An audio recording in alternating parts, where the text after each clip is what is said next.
درود پاک۔ اللہم صلی علی وعلی آل سیدنا و مولانا محمد وبارک وسلم وصلو علیہ۔ بلکہ پڑھیے الصلاۃ والسلام علیک یا سیدی یا رسول اللہ، الصلاۃ والسلام علیک یا سیدی یا حبیب اللہ، الصلاۃ والسلام علیک یا سیدی یا نبی اللہ وعلی آلک واصحابک یا سیدی یا نور اللہ۔ وعن ابی ہریرۃ قال قال رسول اللہ صلی اللہ علیہ وسلم اجتنبوا السبع الموبقات قالوا یا رسول اللہ وما ہن قال الشرک باللہ والسحر وقتل النفس التي حرم اللہ الا بالحق واکل الربا واکل مال الیتیم وتولی یوم الزحف وقذف المحسنات المؤمنات الغافلات، متفق علیہ۔ روایت ہے حضرت ابو ہریرہ رضی اللہ تعالیٰ عنہ سے، آپ فرماتے ہیں کہ فرمایا رسول اللہ صلی اللہ علیہ وسلم نے 7 ہلاکت کی چیزوں سے بچو۔ لوگوں نے پوچھا حضور وہ کیا ہیں؟ تو ارشاد فرمایا اللہ کے ساتھ شرک، جادو، ناحق کسی جان کا ہلاک کرنا جو اللہ نے حرام کی، سود خوری، یتیم کا مال کھانا، جہاد کے دن پیٹھ دکھانا، اور پاک دامن مومنہ عورتوں یعنی بے خبر بیویوں پر بہتان لگانا۔ تو یہ اس طرح سے 7 ہلاکت کی چیزیں، جن میں سے ہم پچھلی مرتبہ شرک اور جادو کو بیان کر چکے ہیں، 2 بیان ہو چکی ہیں، 5 رہتی ہیں۔ آج اس 5 کے بارے میں ہم بیان کریں گے۔ اب اس میں 2 چیزیں بیان ہو چکی تھی، تیسری ہے وَقَتْلَ النَّفْسِ الَّتِي حَرَّمَ اللَّهُ إِلَّا بِالْحَقِّ، یعنی فرمایا کہ کسی ایسی جان کو قتل کرنا کہ جس کو اللہ نے حرام کیا، یعنی کسی کو بھی ناحق قتل کرنا جو کسی طرح بھی شریعت میں جائز نہیں۔ فرمایا جس نے ایک انسان کا قتل کیا، فرمایا ایسا ہے جیسے پوری انسانیت کا قتل کیا۔ اب اس کے معنی کیا ہیں؟ معنی اس کے یہ ہیں کہ بالکل ایسا ہے جیسے دنیا میں رہنے والے سارے لوگوں کو اس نے مار دیا۔ یہ اتنا بڑا گناہ ہے۔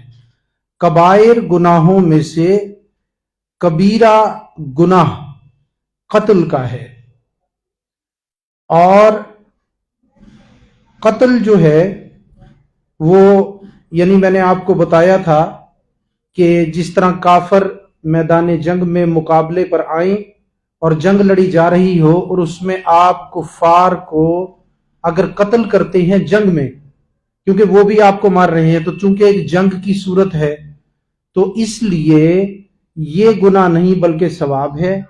گناہ یہ ہے کہ بغیر کسی وجہ کے، بلا وجہ کسی مسلمان کو، کسی کافر کو، غرض کے کسی بھی انسان کو بغیر کسی وجہ کے قتل کرنا، یہ گناہ کبیرہ ہے۔ اور میرے دوستوں، اس قتل کے مسائل میں 2 چیزیں ہیں، ایک قصاص ہے، ایک دیت ہے۔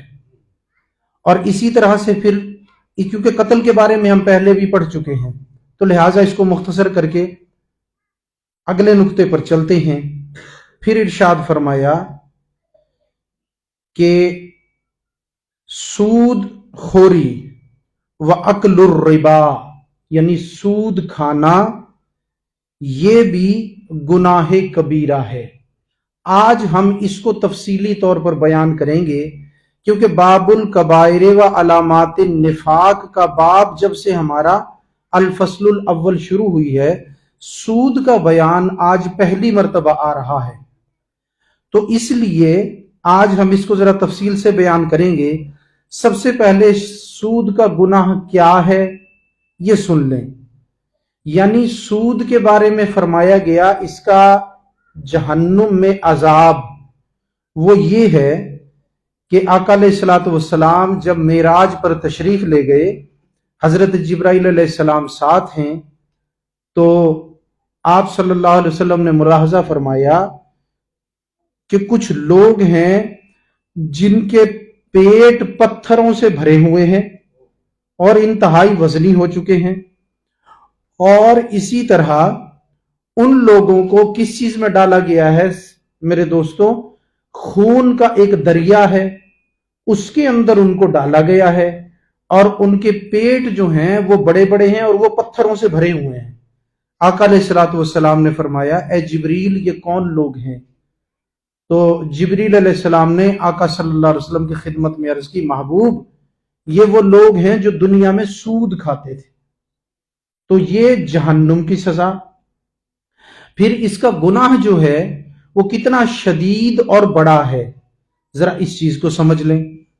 गुनाह इसका इतना शदीद और बड़ा है कि आका अलैहिस्सलातु वस्सलाम ने फरमाया कि इसका गुनाह वो 70 दर्जे है, इसका गुनाह 70 दर्जे है।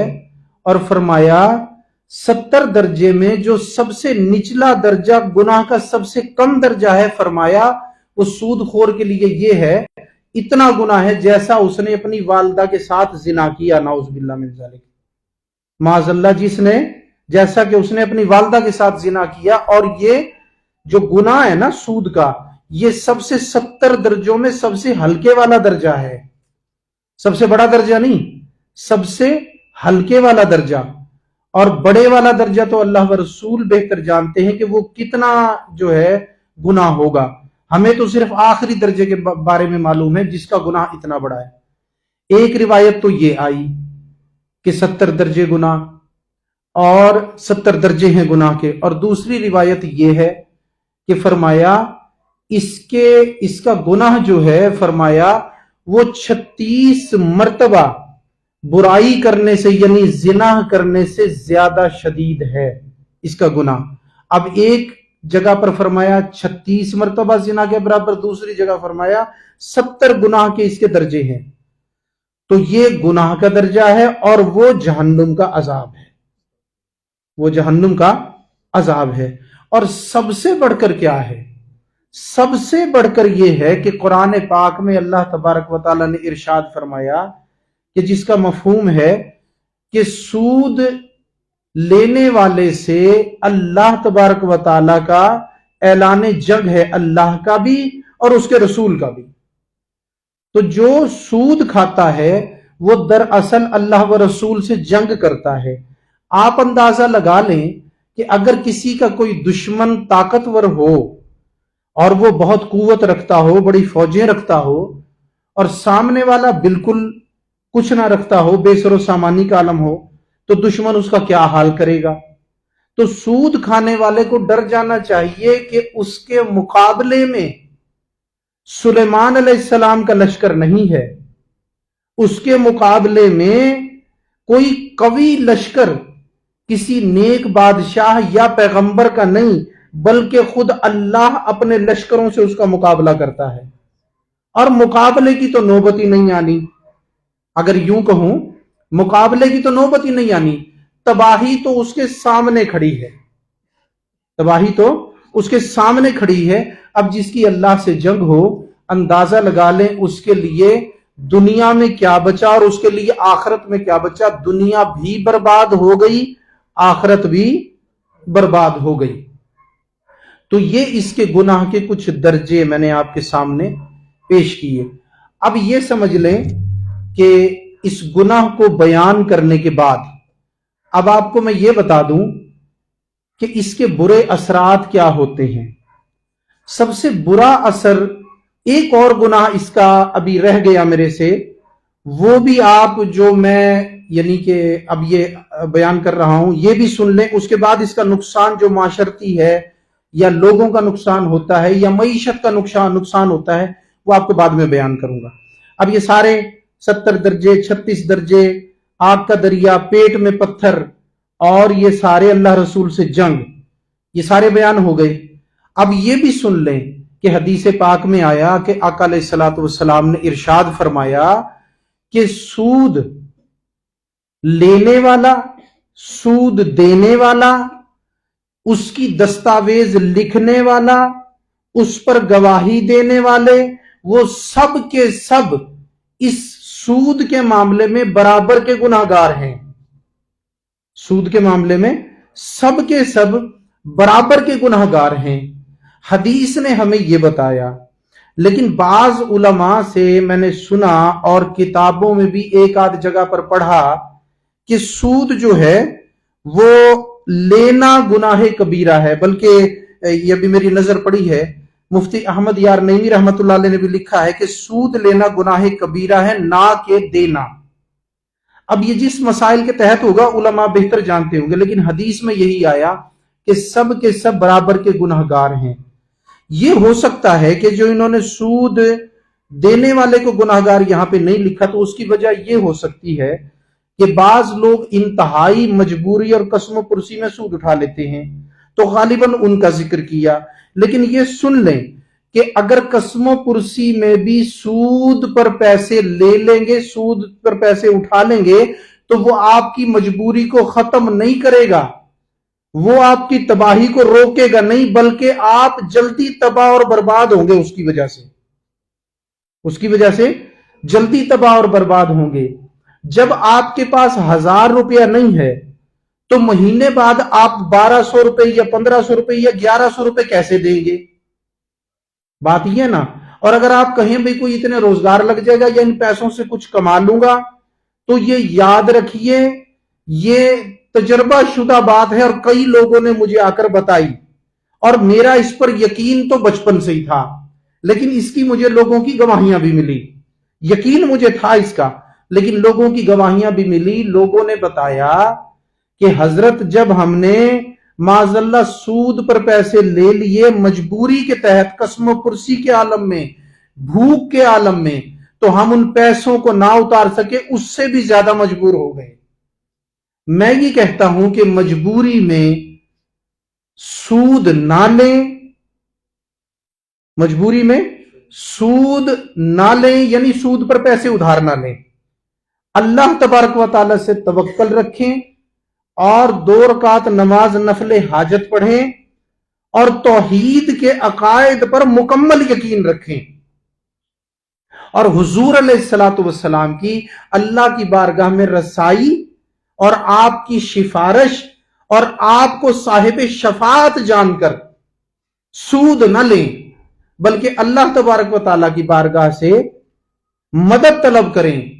मुझे उम्मीद है इंशाअल्लाह कि अल्लाह मदद फरमाएगा, और वो बेशक अपनी मखलूक की जरूर मदद फरमाता है, वो बेशक अपनी मखलूक की जरूर मदद फरमाता है। अगर वो पत्थर में कीड़े को रिज्क अता फरमा सकता है, तो क्या इंसान और उसके 6 छोटे छोटे बच्चों को रिज्क नहीं दे सकता? वहां कोई कमी नहीं है, कमी हमारे यहां है, इस दिल के अंदर तवक्कल की कमी है। अगर हम मुतवक्कल अल्लाह हो जाए ना मेरे दोस्तों, तो हमें मसाइल ही पेश ना आए, और मसले पेश होने से पहले अल्लाह की बारगाह से हल हो जाएं। अल्लाह अकबर। बुजुर्गाने दीन का तवक्कल तो आप जानते हैं, वो कितना मुतवक्कल अल्लाह थे, तो उनके कभी काम अटका नहीं करते थे, उनके काम अल्लाह ताला उनकी जरूरतें आने से पहले उनके मसाइल को हल कर देता था। तो मेरे दोस्तों, इस चीज पर कामिल यकीन रखें कि मजबूरी में, परेशानी में अल्लाह जरूर मदद फरमाएगा। शर्तें 2 ही हैं, अगर उन पे यकीन नहीं तो मदद में देर होगी, मदद होगी फिर भी जरूर, लेकिन मदद में देर हो जाएगी। वो शर्तें 2 ही हैं, एक अल्लाह तबारक व तआला की तौहीद पर कामिल यकीन, तौहीद तो पढ़ा है ना भाई, अल्लाह ताला की तौहीद पर कामिल यकीन, और आका अलैहिस्सलातु वस्सलाम की अल्लाह की बारगाह में रसाई, आपकी सिफारिश और आपके साहिब शफात होने पर कामिल यकीन।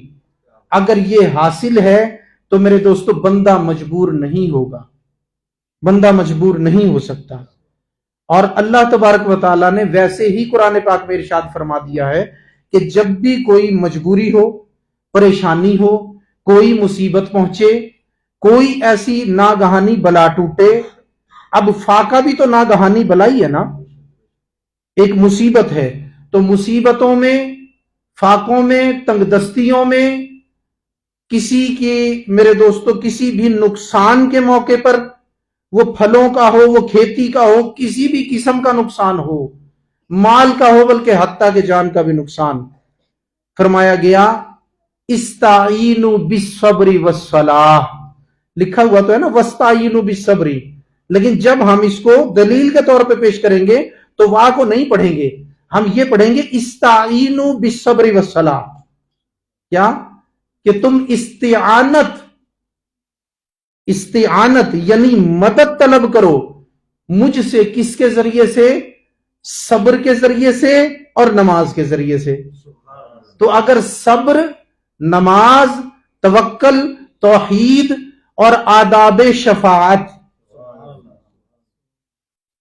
अर्शे हक है, मसनदे रिफात रसूलुल्लाह की, देखनी है हश्र में इज्जत रसूलुल्लाह की।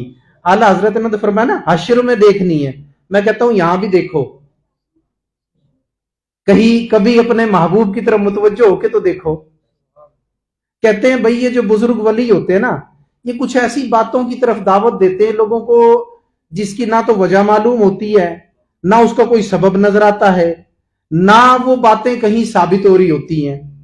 भाई बात यह है, कुछ बातें साबित करने के लिए दलील की जरूरत ही नहीं होती। कुछ बातें साबित करने के लिए दलील की जरूरत तो नहीं होती। क्यों? कि बहुत सारी चीजें हैं जो मौजूद है पर नजर नहीं आती। अगर जन्नत है मौजूद है नजर नहीं आती, दोज़ख है मौजूद है नजर नहीं आती, हवा है मौजूद है नजर नहीं आती, रूह है मौजूद है नजर नहीं आती, जिन है मौजूद है नजर नहीं आता। अल्लाह तबारक व तआला की जात रब्बुल इज्जत मौजूद है पर नजर, तो आका अलैहिस्सलातु वस्सलाम की जात भी अल्लाह के करम से उम्मतियों पर हाजिर है लेकिन नजर नहीं आते। तो इसी तरह से मेरे दोस्तों, जैसे ये सब कुछ नजर नहीं आता ना, तो फिर तेरा और मेरा ईमान भी नजर नहीं आता। तो फिर अगर हुजूर की बारगाह में मुतवज्जो होने पर, इस बातनी काम पर दलील देकर साबित करना पड़े, तो फिर तुझे और मुझे अपना ईमान भी दलील देकर साबित करने की जरूरत है। ठीक है ना, क्योंकि वो भी तो बातनी चीज है ना। तो इसलिए कुछ चीजें होती हैं उस पर दलील नहीं मांगी जाती, बस यकीन कर लिया जाता है। पढ़ा है ना तौहीद, उसमें बहुत सारी चीजें हैं जो समझ में नहीं आती, लेकिन उस पर यकीन कर लेना जरूरी है। तो बहरहाल मैं अपने मौजू की तरफ आता हूं। तो मुसीबत में इन चीजों पर कारबंद रहकर आप मुसीबत ज़दा नहीं रह सकते। यह सिर्फ मेरा ईमानो ईकान नहीं, यही हकीकत है, यही हकायक है, यही हकीकत है, यही हकायक हैं। ये बात सिर्फ एतकाद वजदान की बात नहीं, ये ईकानो एतकाद, मेरे दोस्तों, ये ईकानो हकीकत की बात भी है। ये हकायक से ताल्लुक रखती है कि मुसीबत में इंसान की मदद जरूर होती है। हां, वो अगर बीच में डोल रहा हो, भाई मजबूर हूं, भाई सूद ले लूं या ना ले लूं, सूद पर पैसे ले लूं या ना ले लूं, नाउजुबिल्लाह। अभी हालांकि इसमें बीच में डोलना यह भी खतरनाक है। भाई ईमान का तकाजा क्या था? अल्लाह पर तवक्कल। ईमान का तकाजा क्या था? रब पर एतबार करना, हुजूर अलैहिस्सलातु वस्सलाम को साहिब ताकत नबी समझना। लेकिन ये होते हुए मेरे दोस्तों, अगर उधर को यकीन की तरफ के बजाय इधर सूद के बारे में सोच रहा है, भाई इस पर पैसा लूं ना लूं, लूं ना लूं, तो ऐसे बंदे को मुज़ब्ज़बीना बैना ज़ालिक, वो ऐसा ही है जो दरमियान में डोल रहा है। उसकी कश्ती दरमियान में बीच मंझधार के डगमगा रही है। तो हो सकता है कि डूब ही जाए, सूद की तरफ चला जाए। बस सूद की तरफ चला गया तो फिर कश्ती तो डूब गई ना। और वो फिर ऐसी डूबेगी, वो कश्ती सिर्फ यकीन की नहीं डूबेगी, वो कश्ती मेरे दोस्तों मईशत की भी डूब जाएगी। क्योंकि आज 1000 नहीं है, कल सूद के 200-300 या 500 साथ लागू हो जाएंगे। फिर वो 11 या 1500 रुपए वो कैसे देगा? तो लिहाजा अल्लाह पर तवक्कल करें मुसीबत पर, यह सोचकर सूद ना लें कि किसी आलिम ने लिख दिया बेगुनाह नहीं होता, इस तरफ ना जाएं। मुजद्दिद लिसानी फरमाते हैं कि अजीमत पर अमल करना ये मोमिन की अलामत है। ठीक है ना। تو اس لیے لیکن حدیث میں یہی آیا کہ سود لینے والا، دینے والا، اس کی دستاویز لکھنے والا یعنی تحریر کرنے والا، اور اس پر گواہی دینے والے، وہ سب کے سب اس گناہ میں برابر کے شریک ہیں۔ 70 درجوں میں بھی شریک، 36 درجوں میں بھی شریک، اس خون کے دریا میں پتھروں والے پیٹ کے ساتھ بھی شریک، اللہ رسول سے جنگ کے اندر بھی، اللہ رسول کی مخالفت میں جنگ میں شریک، ٹھیک ہے نا؟ تو یہ سارا کچھ شرکت کے ساتھ ان کا عذاب ہوگا، اور یہ شرکت کے ساتھ گناہ ہے۔ تو میں نے ابھی شرک یعنی کہ گناہ جو اس کی مختلف جو فرمایا گیا روایتیں وہ آپ کے سامنے پیش کر دی، تھوڑا سا توکل کے بارے میں بھی بیان کر دیا کیونکہ اس کا تعلق ڈائریکٹ بنتا ہے اس چیز کے ساتھ، یقین کی کمی کے ساتھ، جس کے بعد مجبوری میں انسان سود کے معاملے میں مبتلا ہوتا ہے، تو لہٰذا میں نے یہ بھی بیان کر دیا۔ اب یہ بیان کر دوں کہ اس کی خرابیاں کیا ہیں معاشرے کے لیے، معیشت کے لیے، معاشی اور یعنی کہ معاشی اور معاشرتی خرابیاں اس کی کیا ہیں۔ سب سے پہلے تو جب سود آپ نے لے لیا، سب سے پہلے تو آپ کو معلوم ہے حلال میں برکت ہے اور حرام میں برکت نہیں، بلکہ جہاں پہنچتا ہے حرام وہاں سے بھی برکت اٹھ جاتی ہے، وہاں بھی تباہی پھیلا دیتا ہے۔ جب سود پہ لیا ہوا روپیہ پیسہ آپ کے گھر میں آیا، وہ آنے کے بعد ہی اللہ و رسول کی جنگ میں آپ کا گھر آ گیا، وہ گر گیا اس جنگ میں۔ اب میرے دوستوں وہاں روٹی کیسے پوری ہوگی؟ وہاں بیماری آئے گی نہیں آئے گی، پریشانیاں آئیں گی نہیں آئیں گی، لڑائی جھگڑے ہوں گے نہیں ہوں گے، خاندانی مسائل ہوں گے نہیں ہوں گے، یہ سب کچھ ہوگا، بلکہ اس سے بھی بڑھ کر ہوگا۔ تو سب سے پہلے تو برکت گئی اور پریشانی آئی، معاشی تنگی شروع ہو گئی، پہلے نہیں تھی، پہلے یقین کی کمی کی وجہ سے تھی، اب حقیقت میں شروع ہو گئی، اب رزلٹ نکل آیا اس کا۔ ایک بندے کے لیے یہ تو تھی نا ایک کی تنگی، ٹھیک ہو گیا۔ تو اس پر گفتگو تو ہم بہت ساری کر سکتے ہیں، اس کے علاوہ میرے دوستو یہ یاد رکھیں کہ اگر سود کے پیسے سے کوئی کام کریں گے اور اس میں ترقی کی آپ توقع رکھتے ہیں تو ایسا ممکن نہیں ہے۔ ابھی تو سود لینے والے کی بات کر رہا ہوں نا، ایسا ممکن نہیں ہے۔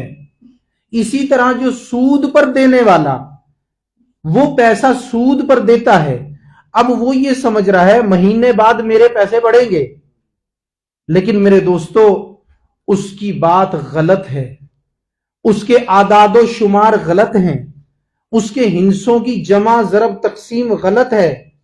اللہ کا حساب درست ہے، اس کا حساب یہ ہے کہ مال بڑھتا ہے، اللہ کا یہ حساب ہے کہ سود پر دے کر پیسہ پھر سود کھانے پر مال گھٹتا ہے۔ اور پھر اللہ تبارک و تعالیٰ کیا فرماتا ہے کہ میں اب دیکھیں نا، ایک چیز ہے سود، ایک کیا چیز ہے؟ سود۔ اس کی بالکل مخالفت پر ایک اور چیز کھڑی ہے، وہ کیا ہے؟ وہ ہے صدقہ۔ کیا چیز؟ اب ادھر ہے سود، اس کی مخالفت پر ہے صدقہ۔ اللہ تبارک و تعالیٰ کا حساب درست ہے، کیا کہ اللہ فرماتا ہے سود مال کو گھٹاتا ہے، صدقہ مال کو بڑھاتا ہے۔ اب اگر ویسے حساب کرنے لگ جاؤ تو آپ کہو گے یہاں تو ان سے گھٹ گئے ادھر بڑھ گئے۔ بھائی ہماری عقل کتنی سی ہے، ہم عقل کل تو نہیں ہے۔ عقل دینے والے کو پتا ہے، حساب سمجھانے والے کو پتا ہے اصل حساب کیا ہے۔ اصل حساب کیا ہے؟ وہ پاک ذات ہے جو تھوڑے پیسے میں برکت دے دے تو وہ کافی ہو جاتا ہے، اور بہت سارے پیسے سے برکت اٹھا لے تو اس کے جانے کا پتہ بھی نہیں لگتا، وہ کتنی دیر میں ختم ہو جائے گا۔ وہ پاک ذات جو ہے نا اس کا حساب اس طرح ہوتا ہے، تمہارا اعداد و شمار کا ہندسوں کا حساب اور طرح ہے، آفاقی حساب اس ذات رب العزت کا حساب اور طرح ہے۔ تو فرمایا صدقہ مال بڑھاتا ہے اور سود مال گھٹاتا ہے۔ اور پھر دو چیزیں تو یہ ہو گئی، پھر دو چیزیں جو قرآن پاک میں ذکر ہوئی، فرمایا وَأَحَلَّ اللَّهُ الْبَيْعَ وَحَرَّمَ الرِّبَا۔ فرمایا پاک ذات نے فرمایا میرا حکم ہے کیا کہ میں نے تجارت کو حلال کر دیا، میں نے سود کو حرام کر دیا۔ پھر دو چیزیں اس طرح سے مقابلے پر آ جاتی ہیں کہ ادھر ہے سود ادھر ہے تجارت. سود کیا ہے؟ پیسے کسی کو دے کر اس پہ جو ہے وہ سود لینا، وہ حرام کھانا. اور تجارت کیا ہے؟ اسی پیسے سے کوئی مال خرید کر، کوئی بکریوں کا ریوڑ خرید کر، کوئی جانور خرید کر منڈی میں بیچنا، کوئی مال لے کر بیچنا، یہ ہے تجارت. اور میرے آقا علیہ الصلوۃ والسلام نے کیا فرمایا؟ رزق کے 10 حصے ہیں، ان میں سے 9 حصے تجارت میں ہیں. ٹھیک ہے نا؟ اچھا، اب بعض لوگ سمجھتے ہیں بھئی یہ بڑے پیمانے پر ہی تجارت کہلاتی ہے. بھئی سود پر پیسے نہ لے، تو ریڑھی سے اٹھ کر دکان تک جانے کے لیے سود پر پیسے نہ لے، تو اپنی وہ ریڑھی چلا لے، اللہ اسی میں برکت دے دے گا. ہاں، شرط یہی ہے جو بتا دیا سب کچھ. اللہ رسول کا فرما بردار ہو بندہ. اگر فرما بردار نہ ہو تو پھر پیر صاحب کو تو شکایت نہ کریں کہ جی اب نہیں مسئلہ حل ہوا. پھر سود لینے سے کون سا مسئلہ حل ہو جائے گا؟ سود پر جب پیسے لوگے پھر کون سا مسئلہ حل ہو جائے گا؟ تو بھائی دکان کا لالچ نہ کر، اپنی اسی ریڑھی کو ریڑھ لے سارا دن، اللہ اسی میں برکت دے دے گا. بس اس کا اور اس کے محبوب کا فرما بردار ہو جا، اسی ریڑھی سے اللہ تجھے کفایت کرنے والا رزق دے دے گا، اسی ریڑھی سے سب کچھ بن جائے گا اللہ کے فضل و کرم سے. ٹھیک ہے نا؟ اللہ کے فضل و کرم سے سب کچھ بن جائے گا. تجارت میں اتنی برکت ہے اور تجارت پر اتنا یقین ہے. ہمیں تو اپنے محبوب کے کہنے پر یقین ہے نا، لیکن کافروں کو بھی تجارت پر اتنا یقین ہے کہ وہ امریکہ کا جو بل گیٹس ہے نا، اس سے کسی نے پوچھا اگر تیرا سارا پیسہ ختم ہو جائے تو کیا کرے گا؟ کاروباری ہے نا. اس نے کہا کاروباری کروں گا. بھی کیا کاروبار کرے گا؟ اس نے کہا انڈا اور مرغی. بات سمجھ میں آئی؟ تو بھائی اگر کافر کا اتنا یقین ہے تجارت پر، تو پھر مسلمان کو شرم آنی چاہیے جس کا یقین سود پر ہو جائے. اس کا یقین بھی تو تجارت پر ہونا چاہیے نا. ہاں، وہ تیری ریڑھی تیرے لیے بہترین تجارت ہے، وہ تیرا کھوکا تیرے لیے بہترین تجارت ہے، تیرا وہ اسٹال چیزوں کا تیرے لیے بہترین تجارت ہے. اسی کو کر لے، سود کی طرف مت جا. برکت رہے گی اللہ کے فضل و کرم سے، ہر دم تیرے ساتھ رب تعالیٰ کی برکت ہوگی. تو اب وہ لینے والا جس نے سود پہ پیسہ لیا وہ یہ سمجھتا ہے کاروبار بڑھے گا، حالانکہ تباہی آئے گی. لینے والا سمجھتا ہے میرا پیسہ بڑھے گا، حالانکہ تباہی آئے گی. اب وہ سمجھ رہا ہے میرے ہنسے بڑھ رہے ہیں، لیکن اسے پتا نہیں ہے کہ ابھی 15 دن بعد یا 20 دن بعد یا مہینے بعد پتا نہیں کہ اٹیک آنے والا ہے دل پہ. یہ تو اللہ کو پتا ہے نا، اس کا شمار تو اس کے پاس ہے نا. ایک تمہاری گنتیاں ہیں، ایک اس کی بھی تو گنتی ہے جو اس نے اپنے پاس شمار کر کے رکھی ہوئی ہے. اللہ اکبر، اس کا خدائی حساب ہے. تمہیں نہیں پتا، سود خور کو نہیں پتا، لیکن اس کو پتا ہے کہ یہ جو ہنسے بڑھا رہا ہے نا، مہینے بعد اب اسے اٹیک آنے والا ہے. یہ جو ہنسے بڑھا رہا ہے، جوان بیٹا ایکسیڈنٹ میں مارا جائے گا. یہ جو ہنسے بڑھا رہا ہے، اس کی عمارت زلزلے میں گرے گی. یہ جو ہنسے بڑھا رہا ہے، اس کی فیکٹری میں آگ لگے گی. اسے پتا ہے یہ حساب. پھر مجھے بتاؤ کہاں جائیں گے وہ ہنسے؟ 25 کروڑ کی فیکٹری تھی نا، آگ لگ گئی. آگ اتنی شدید لگی، جتنا خام مال تھا وہ بھی جل گیا. مشینری کے ربڑ کے حصے، پلاسٹک کے حصے، دوسرے لکڑی کے حصے وہ بھی ختم ہو گئے. مشینری بھی کباڑا ہو گئی، فیکٹری کا کھنڈر بن گیا. ٹھیک ہے نا جی؟ کہاں گئی میرے دوستو وہ ہنسے؟ کدھر چلے گئے؟ خدائی حساب ہی غالب آیا نا. ٹھیک ہے نا جی؟ سود خور نے پیسوں کے ساتھ میرے دوستو اپنا کمرہ بھر رکھا تھا. بجلی کا شارٹ سرکٹ ہوا، کروڑوں اربوں روپیہ رکھا تھا جو سود پہ لین دین کرتا تھا. ایک بلب تھا ٹوٹ کے گرا، اسی سے آگ لگ گئی. بند کمرے میں لاگ کے اندر ہے نا، لوہے کا دروازہ ہے نا، پتہ ہی نہیں چلا اندر کیا ہو رہا ہے. کھولا تو صبح راکھ بنی پڑی تھی. ہنسے بڑھانے، رجسٹر میں ہنسے بڑھانے کا حساب تو تیرا تھا، یہ حساب اللہ کا ہے. اب بڑھا یا گھٹا، میں آپ لوگوں سے جواب مانگتا ہوں. اور یاد رکھو، جن کا گھٹتا محسوس نہیں ہوتا نا، اللہ کے ہاں تو وہ بھی گنے ہوئے ہیں. ان کا حساب ذرا لمبا ہے. کسی کی رسی 2 گز دراز ہوتی ہے، جو جانور کے گلے میں رسی ہوتی ہے نا، ایسے خدائی رسی انسان کے ظالم کے گلے میں بھی ہوتی ہے، سود خور کے گلے میں بھی ہوتی ہے. किसी की 2 गज दराज है, एक मिसाल दे रहा हूं, गज को समझो साल बराबर, किसी की गज दराज, किसी की 2 गज दराज, किसी की 20 गज, किसी की 30 गज। लेकिन ये याद रखना, ये रस्सी खींचेगी जरूर, ये रस्सी खींचेगी, फिर कुछ नहीं रहेगा। उससे बेहतर है सूद पर पैसे ना दे, तिजारत कर ले, सूद पर पैसे ना दे, कोई जमीन खरीद के मुस्ताजरी पर दे दे, सूद पर पैसे ना ले, उस जमीन में कोई फसल उगा ले, सूद पर पैसे ना दे, उसमें कोई फसल उगा ले। तो अल्लाह ने तिजारत को हलाल किया, सूद को हराम। तो अब ये थोड़े से माशरती, थोड़े से यानी मुआशी जो मैंने आपके सामने बयान किया। अब सूद से मुतालिक माशरती नुकसानात, मुआशरे के, मुल्कों के नुकसानात। तो अगर सूद के नुकसानात आपने देखने हैं ना, तो मुल्क पाकिस्तान का हाल देख लो। ये करप्शन से भी पहले सूद ने किया इसका ये हाल। करप्शन तो इस मुल्क में होती है, वो तो नहीं रुकती, लेकिन वो जो करप्शन का पैसा जहां से आता है, वर्ल्ड बैंक से आके, ठीक है ना जी, थ्रू आया इस्लामाबाद वापस स्विस बैंक में चला जाता है, लेकिन उसका सूद तो भरना पड़ता है ना। कभी सोचा ये सूद भरता कौन है? पैसे वहां भेजने वाले नहीं, मैं, आप, हत्ता कि हमारे बच्चे भी सूद को भरेंगे।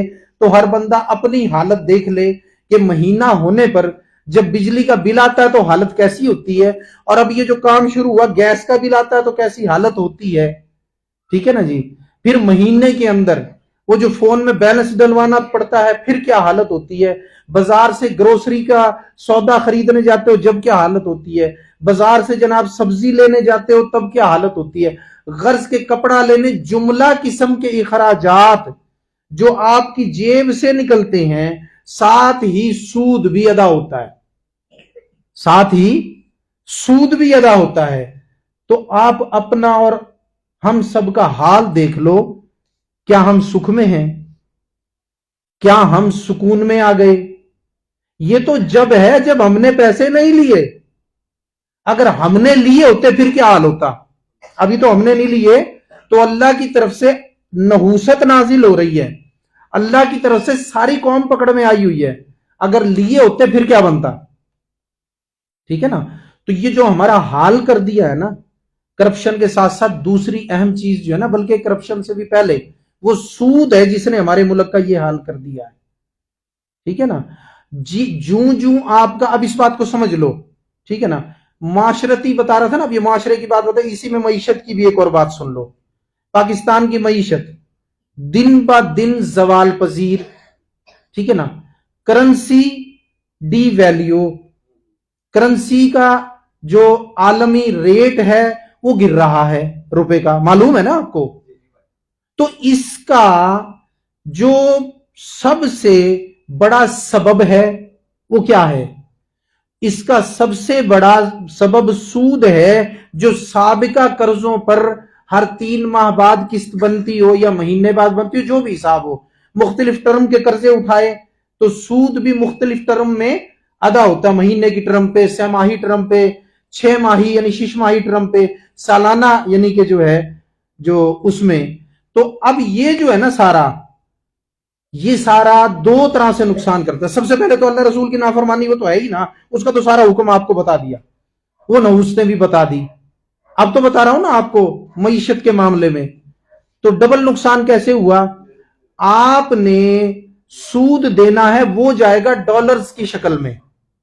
आपने रुपयों को या अपने जो आपके यानी जराए हैं आमदनी के, आपकी फसलें हैं, कुछ है, गवर्नमेंट के पास कोई भी जिन्स है, उसको वो डॉलर से बदलेगी, तो तब वो गवर्नमेंट सूद की किस्त अदा करेगी, सूद की किस्त अदा करेगी।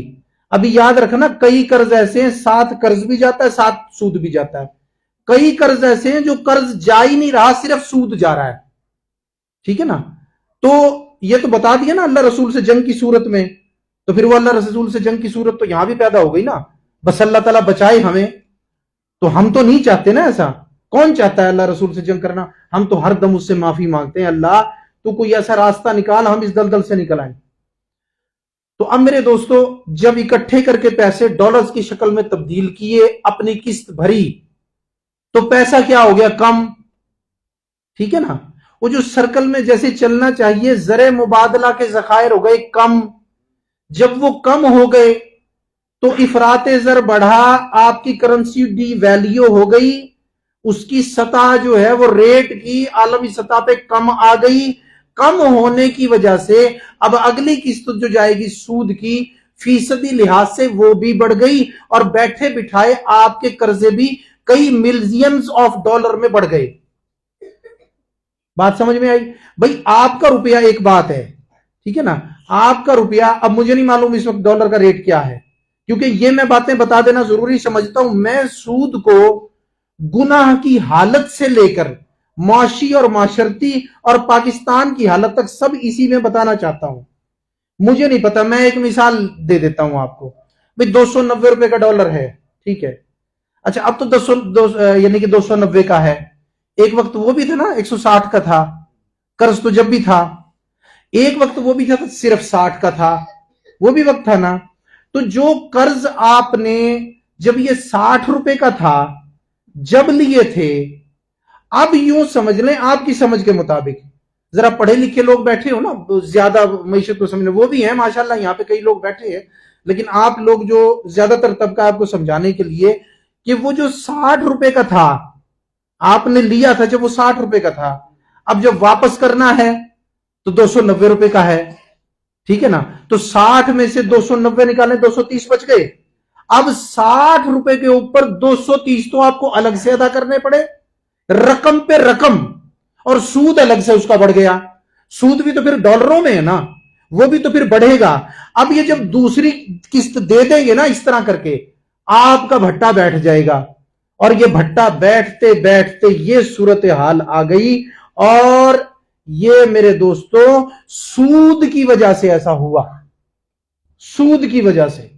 ये सूद इतनी बड़ी लानत है कि ये इंसान को क्या, मुल्कों को भी किस मुकाम पे पहुंचा देती है।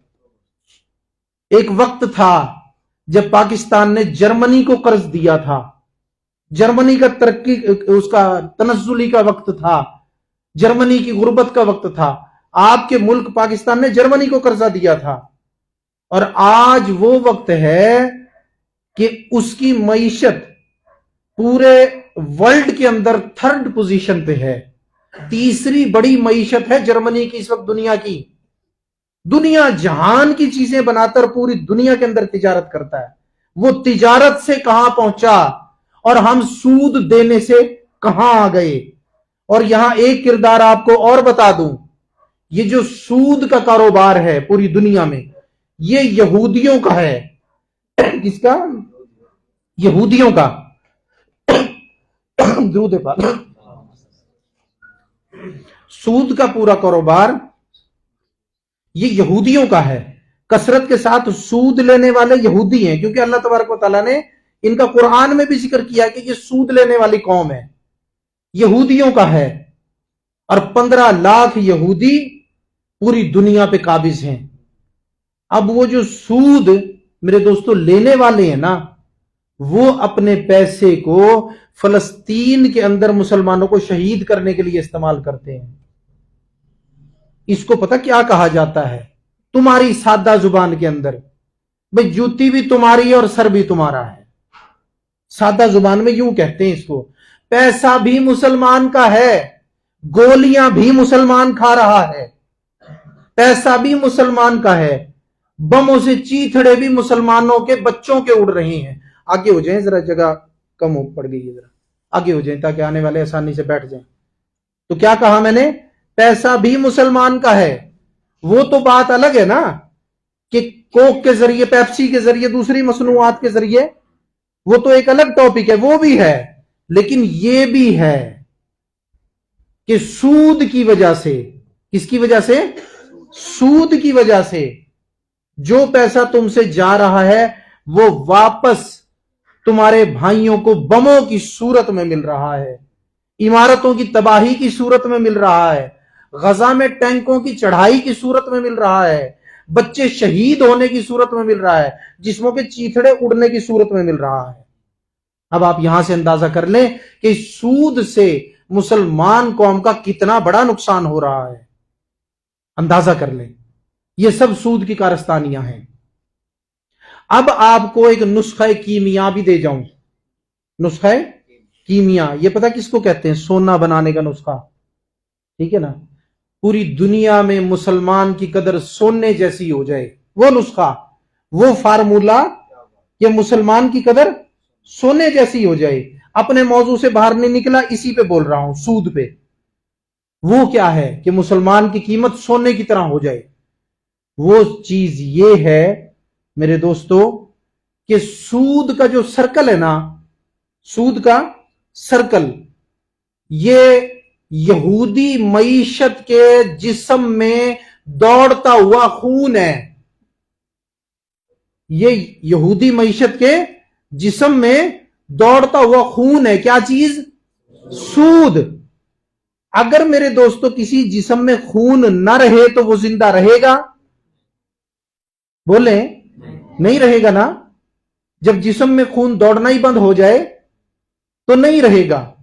اب یہ دیکھیں کہ یہ یہودی وجود جس کے اندر خون کی روانی سود کی صورت میں ہے، اس کا جو ہاتھ ہے نا، ہاتھ، وہ ہے یورپ کی گردن پہ. اب سمجھنا نسخہ کیمیا، اس کے رگوں میں دوڑتا ہوا خون سود ہے، اور اس جسم کا، یہودی جسم کا ہاتھ ہے میرے دوستو، یہود کا ہاتھ ہے کہاں؟ یورپ کی گردن پہ، امریکہ کی گردن پہ، نصارہ کی گردن میں. اسی لیے حضرت شاعر مشرق علامہ اقبال رحمت اللہ نے فرمایا تھا کہ یورپ کی رگے جاں پنجائے یہود میں ہے. یہ وہ سود والے کا پنجہ ہے جس میں ساری جان ہے ان کی، اور انہی کے ذریعے سب کچھ کراتا ہے.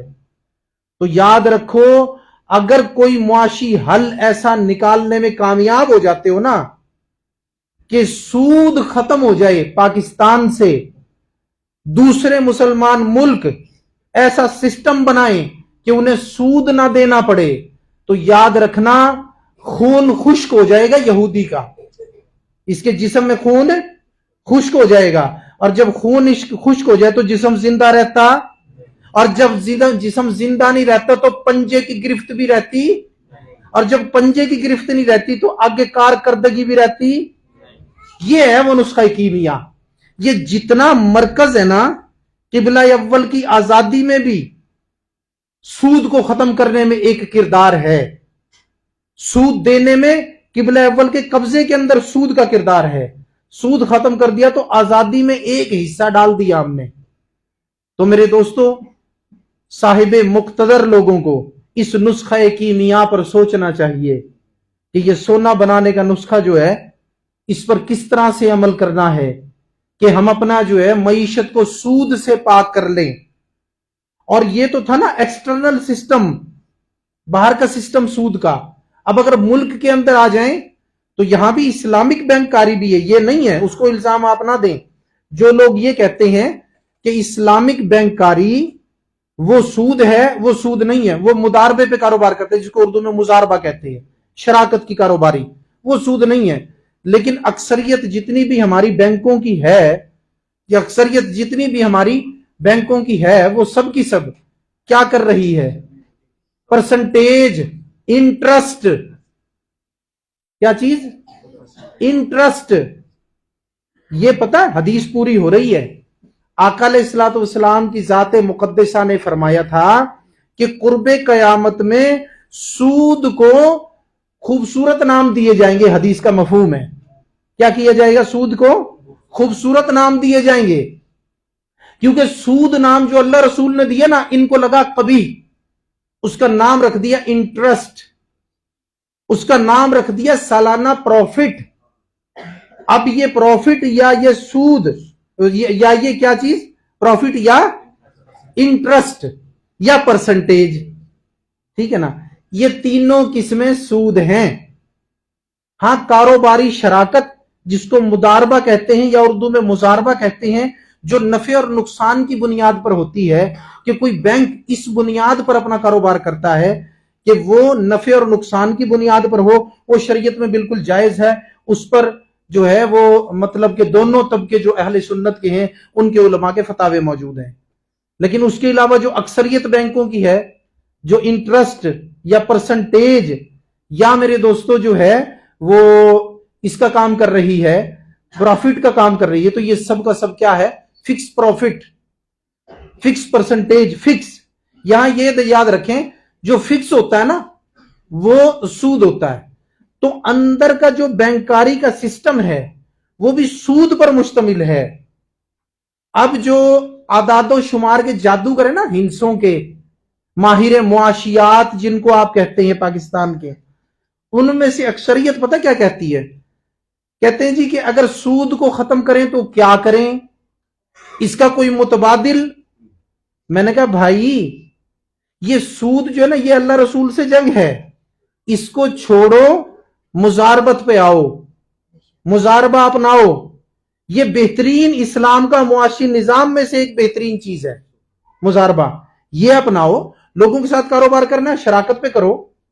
اب اسی کے سمرے میں نا، کیونکہ سود پہ بات کر رہے ہیں تو جو چیز سود نہیں ہے اس کے بارے میں بھی بتا جاؤں آپ کو. دو بندے مل کے کام کرتے ہیں، ہاں یہ یاد رکھیں شراکت کے کاروبار میں 2 ہیں یا 10 ہیں، ایک بندہ بدنیت بددیانت اس میں داخل ہو جائے، برکت اس کی ختم ہو جاتی ہے. ٹھیک ہے نا؟ 2 بندے ہوں، مومن مسلمان ہوں، اللہ و رسول پر یقین و ایقان رکھنے والے ہوں اور نیک نمازی لوگ ہوں، حقیقتاً نیک ہوں، متقی پرہیزگار ہوں، وہ مل کے ایک بات کاروبار کرتے ہیں. اب ان میں ایک معاہدہ طے پاتا ہے کہ بھئی تیری محنت ہے، انویسٹمنٹ میری ہے، اور معاہدہ یہ ہوتا ہے کہ بھئی جو تجھے بچے گا آدھا مجھے دے گا، آدھا تو رکھے گا. تو اب یہ سود نہیں ہے، اس لیے کہ کل کو نقصان ہوگا تو اس میں بھی تو شراکت ہے نا، نقصان میں بھی شراکت ہے، نفع میں بھی شراکت ہے. جبکہ جو سودی بینک ہیں وہ کیا کہتے ہیں؟ نفع ہی دیتے ہیں نا، فکس منافع. تو جہاں پہ فکس منافع کہا جائے تو وہ سود کی شکل ہوئی نا، اس پہ منافع کا پردہ ڈالا گیا نا، فکس پرسنٹیج کا پردہ ڈالا گیا. تو اس لیے میرے دوستو یہ ساری سود کی شکلیں ہیں. تو بینکوں کو چاہیے جو مقتدر لوگ ہیں وہ ایسا سسٹم بنا کے دیں. اللہ نے اس قوم کو بڑا نوازا ہے، بڑے بڑے دماغ والے لوگ اس کے اندر موجود ہیں، لیکن رول رہے ہیں. تو خدا را ایسے دماغوں کو آگے لے کے آئیں جو اس معیشت کو سنبھال لیں اور یہ سود کا نظام ختم کر کے ایک سسٹم بنا کے دیں جو مزاربے کا سسٹم ہو. بینک مزاربے پر رقم کا لین دین کیا کریں. ٹھیک ہے نا؟ تو میرے دوستو آج سود کے متعلق میں نے آپ کو تفصیل کے ساتھ بیان کر دیا، کیونکہ یہ لائیو ہوتا ہے معاملہ تو بسا اوقات کوئی نقطہ رہ بھی سکتا ہے، لیکن حتی الامکان میں نے کوشش کی ہے کہ اس کو آسان کر کے اس طرح سمجھاؤں کہ ہر محفل میں آنے والا اور فیس بک پر ہر سننے والا بندہ اگرچہ زیادہ علم والا ہو یا کم علم والا، وہ سب کے سب جو ہے وہ اس چیز کو سمجھ لیں. تو اللہ تبارک و تعالیٰ سے دعا ہے کہ ہمیں سود سے بچنے اور میرے دوستو دوسروں کو بچنے کی تلقین کرنے کی توفیق عطا فرمائے، اور اللہ اس کی تباہ کاریوں سے ہمارے ملک کو، ہماری قوم کو اور ہماری معیشت کو اور ہمیں خود کو بچائے. اللہ تبارک و تعالیٰ سے دعا ہے جتنے محفل میں آئے ہیں سب کا آنا قبول فرمائے اور سب کی ضرورتوں حاجتوں پر نظر رحمت فرما کر سب ضرورتیں حاجتیں پوری فرمائے. وما علینا الا البلاغ المبین.